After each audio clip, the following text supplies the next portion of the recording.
بسم اللہ الرحمن الرحیم۔ السلام علیکم ورحمۃ اللہ وبرکاتہ۔ الحمد للہ وکفی وسلام علی عباده الذین اصطفی، اما بعد۔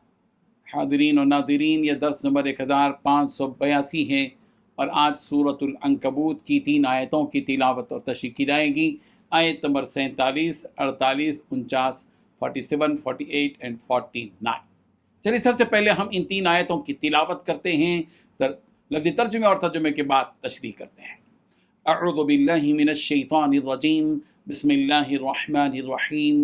وَكَذَلِكَ أَنزَلْنَا إِلَيْكَ الْكِتَابَ فَالَّذِينَ آتَيْنَاهُمُ الْكِتَابَ يُؤْمِنُونَ بِهِ وَمِنْ هَؤُلَاءِ مَنْ يُؤْمِنُ بِهِ وَمَا يَجْحَدُ بِآيَاتِنَا إِلَّا الْكَافِرُونَ وَمَا كُنْتَ تَتْلُو مِنْ قَبْلِهِ مِنْ كِتَابٍ وَلَا تَخُطُّهُ بِيَمِينِكَ إِذًا لَارْتَابَ الْمُبْطِلُونَ بل هو آيات بينات في صدور الذين أوتوا العلم وما يجحد بآياتنا إلا الظالمون۔ صدق اللہ العظیم۔ لفظی ترجمہ یوں ہے، وَكَذَلِكَ، اور اسی طرح، انزلنا، ہم نے نازل کی، الیک، آپ کی طرف، الکتابہ، یہ کتاب قرآن، فالذین، اب چنانچہ یہ وہ لوگ کہ آتیناہم، ہم نے دی انہیں، الکتاب، کتاب، یؤمنون، وہ ایمان لاتے ہیں، بھی اس پر، ومن، اور بعض، ہؤلاء، اہل مکہ میں سے بھی، من، وہ ہیں جو یؤمنو، ایمان لاتے ہیں، بھی اس پر، وما یجحد، اور انکار نہیں کرتا، بآیاتنا، ہماری آیتوں کا، الا الکافرون، مگر کافر لوگ ہی۔ وما كنت تتلو، اور آپ نہیں پڑھتے تھے، من قبل ہی، اس قرآن سے پہلے، من کتاب، کوئی کتاب، ولا تخطہ، اور نہ آپ اسے لکھتے تھے، بیمینک، اپنے دائیں ہاتھ سے، اذن، اگر ایسا ہوتا تب، لرتابا، تو البتہ شک کرتے، المبطلون، باطل پرست لوگ، بل ہوا، بلکہ وہ قرآن، آیات، آیتیں ہیں، بینات، واضح، فی صدور الذین، ان لوگوں کے سینوں میں جو اوت العلم، علم دیے گئے، وما یجحد، اور انکار نہیں کرتے، بآیاتنا، ہماری آیتوں کا، الا الظالمون، مگر ظالم لوگ ہی۔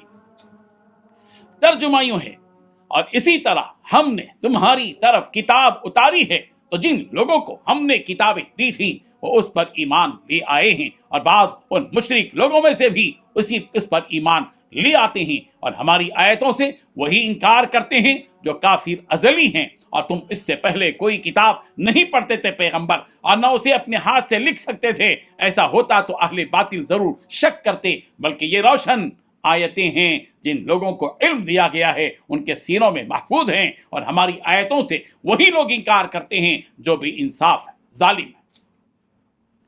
ان 3 آیتوں میں 9 باتیں بتلائی گئی ہیں۔ پہلی بات، اسی طرح ہم نے آپ کی طرف یہ کتاب نازل کی۔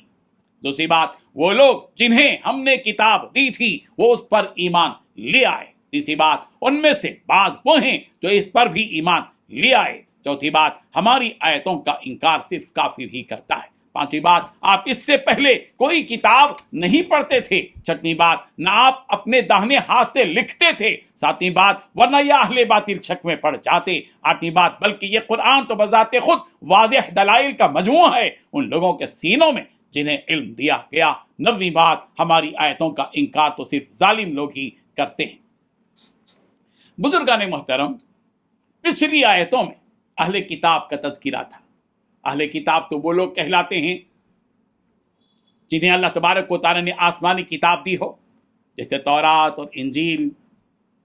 اس آیت میں اللہ تبارک و تعالیٰ نبی کریم صلی اللہ علیہ وسلم کی شان بیان کر رہے ہیں، اور اہل کتاب کو سمجھانے کے لیے کہہ رہے ہیں کہ جس طرح ہم نے تمہارے انبیاء کے پاس کتاب بھیجی تھی، حضرت موسیٰ پر تورات بھیجی، حضرت عیسیٰ پر انجیل بھیجی، حضرت داؤد پر زبور بھیجی، اسی طرح ہم نے محمد عربی صلی اللہ علیہ وسلم پر بھی کتاب نازل کی ہے۔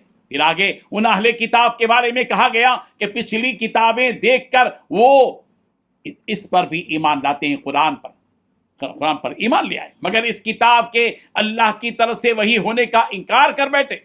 وہ لوگ جو ہے یعنی اہل کتاب، وہ کتاب پر ایمان لے آئے پہلے جو ان کے پاس ان کے زمانے میں نازل تورات اور انجیل پر، مگر اس قرآن مجید پر ایمان نہیں لائے اور اس کے وحی الہی ہونے کا انکار کر بیٹھے۔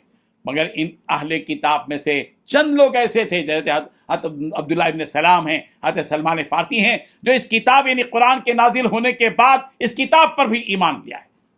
اللہ اکبر، کفار مکہ کے بھی بعض لوگ اس کتاب پر ایمان لے آئے، حالانکہ وہ اہل کتاب نہیں تھے۔ تو اس کے بعد اللہ تبارک و تعالیٰ فرما رہے ہیں کہ اس واضح کتاب کے نازل ہونے کے بعد اس کتاب کا انکار تو وہی شخص کر سکتا ہے جو حق بات کا انکار کرتا ہے۔ یہ ایک حقیقت ہے کہ جس کی فطرت میں سچ بات قبول کرنا نہیں ہوتا اور وہ کافر قسم کا ہوتا ہے، وہی حق بات کا انکار کرتا ہے۔ اور جو عقل مند اور صاحب بصیرت لوگ ہوتے ہیں وہ اس کتاب کی حقانیت کو تسلیم کرتے ہیں، اس کے سچ ہونے کا یقین اپنے دل میں رکھتے ہیں۔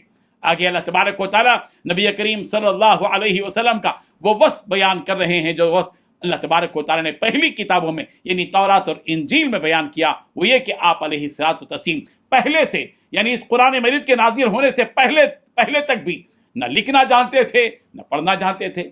یہ وصف ان کی کتابوں میں موجود ہے، اہل کتاب کی، یعنی تورات میں اور انجیل میں موجود تھے بات کہ ایک آخری نبی آئیں گے جن کے نبی ہونے کی ایک دلیل اور ایک نشانی یہ بھی ہوگی کہ وہ پہلے سے لکھنا پڑھنا نہیں جانتے ہوں گے، بلکہ وہ امی ہوں گے۔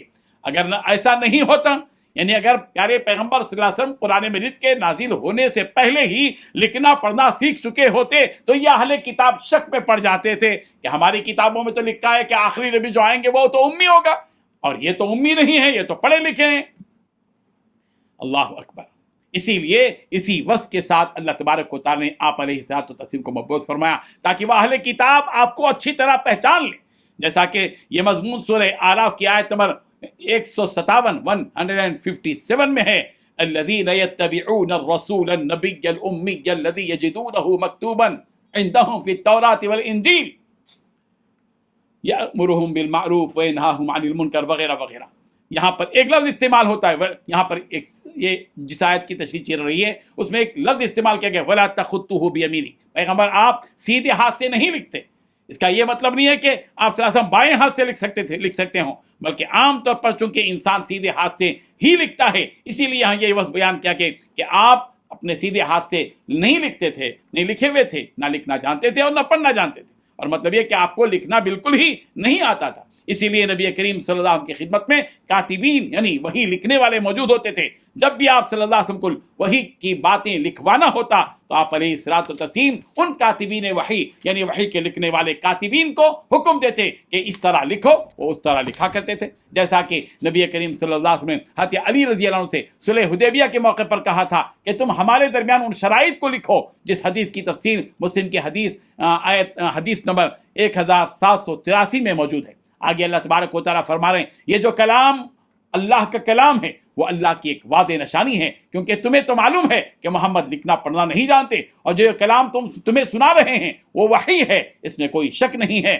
یہ قرآن جو کہ اہل علم حضرات کے سیروں میں محفوظ ہے، حضرت حسن رضی اللہ عنہ سے مروی ہے، رسول رحمت صلی اللہ علیہ وسلم نے ارشاد فرمایا اس امت کو اللہ نے حفظ قرآن کی دولت سے نوازا۔ اس سے پہلے کی امتیں اپنی کتابوں کو صرف دیکھ کر پڑھا کرتی تھی، جب انہوں نے اس کتاب کو یکجا کیا تو اسے حفظ نہیں کیا سوائے ان انبیاء کے۔ اب بعد نے کہا آیاتم بیناتم فی صدور الذین اوتوا العلم، کا مطلب یہ ہے کہ ان اہل کتاب کا جو اہل علم طبقہ تھا وہ اس بات کو اچھی طرح جانتا تھا کہ ایک نبی آئیں گے جو امی ہوں گے، لیکن پھر بھی انہوں نے جانتے بوجھتے اس بات کو چھپایا، اور اس طرح انہوں نے حق کو چھپا کر ظلم کیا۔ اللہ تبارک و تعالی ہم سب کو ان حقائق کو سمجھنے کی توفیق عطا فرمائے۔ آمین۔ وآخر دعوانا ان الحمد للہ رب العالمین۔